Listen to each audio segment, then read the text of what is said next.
has mencionado los partidos políticos. ¿Qué razones reales, no políticas, ha tenido el presidente Alan García para no reglamentar la ley de financiamiento de partidos políticos? Eso sí. Porque el mensaje del presidente fue, Sí. no podemos financiar, la ley está, pero no podemos financiar en un momento. Sí, lamentablemente. ¿No crees que fue una decisión política, por no decir demagógica en su momento? Yo lo que creo es que esa ley que la aprobamos anterior, esto se aprobó en el Congreso anterior. Así es, en el ¿no es Congreso cierto? anterior. Pero Luego, lamentablemente por falta de comprensión tuvo un gran rechazo popular, ¿no? Porque la gente decía, ¿y por qué le vamos a pagar nosotros las campañas? Sí, ese es el porque punto. la gente a veces no entiende Los parlamentarios se cierran cuando sienten que hay rechazo popular y se aguantan una serie de leyes que van a beneficiar a la consolidación de la institucionalización del país. Sería bueno que haya una ley de esa naturaleza, que se financien los partidos del Estado, porque así evitaríamos que ingresen otro tipo de financiamiento, narcotráfico, por o ejemplo, del narcotráfico, o del crimen organizado, o del interés de algunos intereses lobistas que puedan haber también en función de intereses comerciales, y pudiéramos tener eso. Entonces, los otros puntos son importantes, tú los has mencionado. La eliminación del voto preferencial, la gente también mayoritariamente está en contra de ello porque quieren elegir, porque no confían en Aurelio, los la pregunta es ahora, ¿pasará esto en este último periodo? Vamos a hacer todo el esfuerzo para que esto pase, inclusive con la posibilidad, porque 81 votos o 61 votos en el caso del voto preferencial, por ejemplo, no es fácil de conseguir. Pero yo les he propuesto ya a algunos jefes de bancada una fórmula, les he dicho, fíjense, si estos temas que son tan importantes los podemos aprobar ahora y le ponemos una cláusula que será implementando progresivamente. Por ejemplo, el voto facultativo. Si todavía no lo queremos usar en elecciones generales, que empiece siendo parte de las elecciones municipales. Y eso nos va a ir dando una idea de cómo funcionan las cosas y nos va también a obligar a hacer partidos políticos.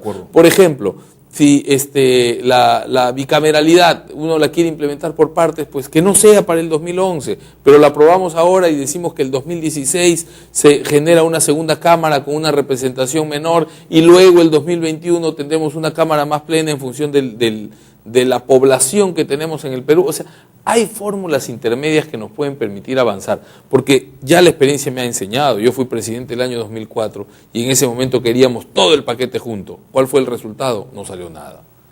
Por cálculo político. La segunda vez dijimos, entonces hagamos la barrera electoral por etapas. Se aprobó.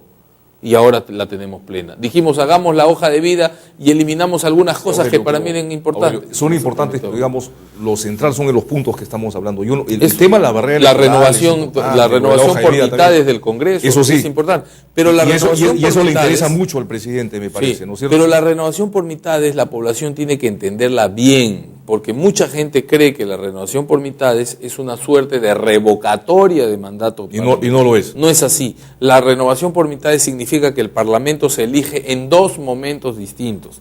Se elige 60 y luego se eligen 60. Y entonces, cada parlamentario cuando llega al Congreso se queda 5 años, pero como empiezan en épocas distintas, entonces el Parlamento se va renovando. Pero inicialmente por etapas. Se elegirían parlamentarios por un periodo más corto para empezar. No, claro, o inicialmente se hace lo que en algunos lugares se denomina por única vez, o un sorteo de la muerte, que significa que un grupo solamente se va a quedar medio periodo y luego irá a su reelección para ya empezar la continuidad de cada 5 años, o la otra forma es determinar antes de la elección qué escaños van a durar solamente la mitad del periodo. Y eso no es difícil. Por ejemplo, digamos, en Arequipa hay 5 escaños, ¿no? Sí, me parece que hay 5 escaños, correcto. Digamos, los 3 primeros escaños que se elijan se quedan 5 años. Los últimos 2 se quedan 2 años y medio por la primera vez. Entonces, y se hace en el momento en que que esos escaños no tienen nombre ni apellido. Nadie sabe quiénes serán, pero cuando van al proceso electoral ya saben que esas son las condiciones. Que si yo agarro el 4º escaño, sé que me quedaré solamente 2 años y medio y tendré que ir a mi reelección. Y si agarro el 3er escaño, sé que será por 5. En fin, siempre hay fórmulas de poder. Eso es tender una suerte de velo de la ignorancia que nos permitirá desarrollar una legislación con más razón y menos pasión, ¿no? De acuerdo, Aurelio. Vamos a unos pequeños cortes comerciales y regresamos con el siguiente segmento. Discúlpeme, ya estamos terminando, querido Aurelio, porque tenemos a Reinaldo Trinidad, director de la revista Agronoticias.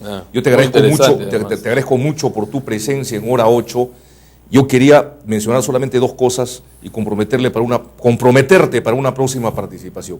Hay dos temas también que la gente los empuja y cree que serían importantes. No reelección de parlamentarios, por ejemplo, como una manera de darle más flexibilidad y más participación a los militantes de los partidos políticos que aspiren al Parlamento. No reelección al Parlamento.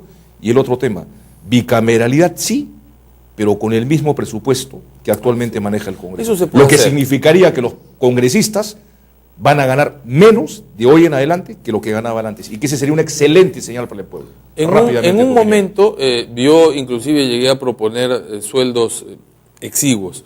Y algunas de las personas advirtieron, no te olvides, me dijo, cómo es que nació el Parlamento asalariado en el mundo. Antes el Parlamento estaba solamente supeditado a que nadie cobre. Y cuando nadie cobraba, entonces no podía llegar el pueblo. Tampoco. Llegaba la oligarquía, llegaban los ricos. Entonces se dijo, hay que pagar para que los representantes del pueblo puedan venir y sentarse y quedarse acá todo el día defendiendo determinados intereses. Así que, bueno, en fin, eso es discutible. Ahora, el tema de la no reelección, te digo lo siguiente. Está demostrado que de un parlamento al otro, no más del 15% se reelige. No más del 15%. Sí, pero también el 85% pasa a una reelección. Pero también yo te diría que en la forma como está diseñado el actual Parlamento, de sus miembros, solamente el 20% realmente trabaja. Aurelio. Sí, pero eso ya es una decisión que en su momento toma el pueblo. Me hacen un montón de señas. Está bien. Muchísimas gracias. No, gracias a ti. Aurelio Pastor, por tu participación en Hora 8. Deseamos que vengas con mucha frecuencia. Muchas gracias. Amigos, regresamos con don Reinaldo Trinidad, director de la revista Agronoticias.